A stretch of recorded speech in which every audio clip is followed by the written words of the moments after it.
النهارده معديين قدام قهوه الحراس كابتن كريم نبيل. تعال نسالهم ايه ظروف اوبر معاهم وهيشتغلوا على بونص اوبر ولا لا؟ هتشتغل على بونص اوبر ولا لا؟ لا مش هشتغل على بونص كريم احلى. طب اسال عم محمد تشتغل على بونص اوبر ولا كريم؟ لا يا باشا، اوبر ركنه على جنب، خليك في كريم.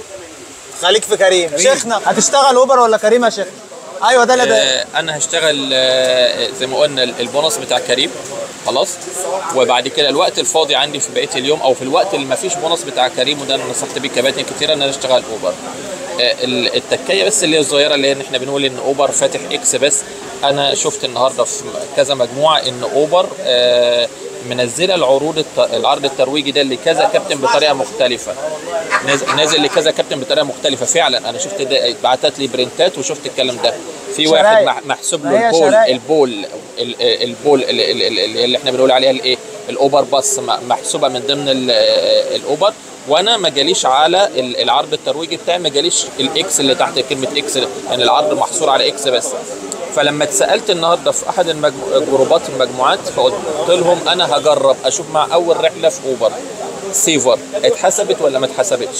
لا اتحسبت يبقى العرض كويس. لا سيفر ولا بول. انا بتكلم عليا انا، لان انا عرضي هوريه لك. لو ما بيتحسبوش وعلى اكس بس، لو ما على اكس بس مش هيكسب معايا، لان 50 رحله و20 او 40 و20 رحله 60 رحله على اكس بس، يبقى انت مطالب ان انت تلغي اكس سيفر، هتشتغل على اكس بس عشان تحقق 60 رحله. عم هاني هتشتغل اوبر ولا كريم في البونص؟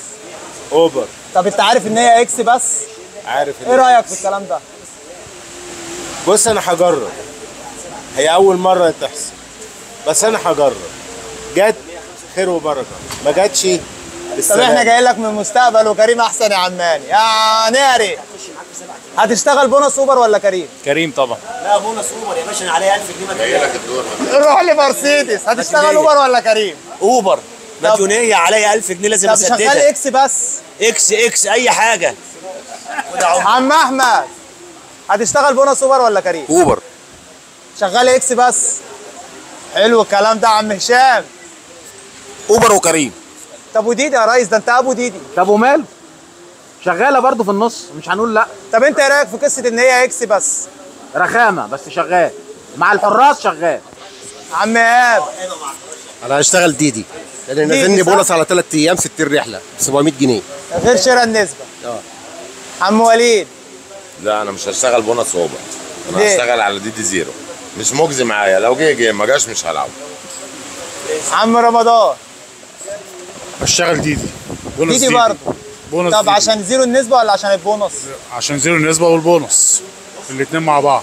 لكن اوبر لا بالنسبه لك اكس. اوبر هتشتغل برضه بس هتبقى ضعيفه، ممكن جت ما جاتش ان اسعارها مش مظبوطه.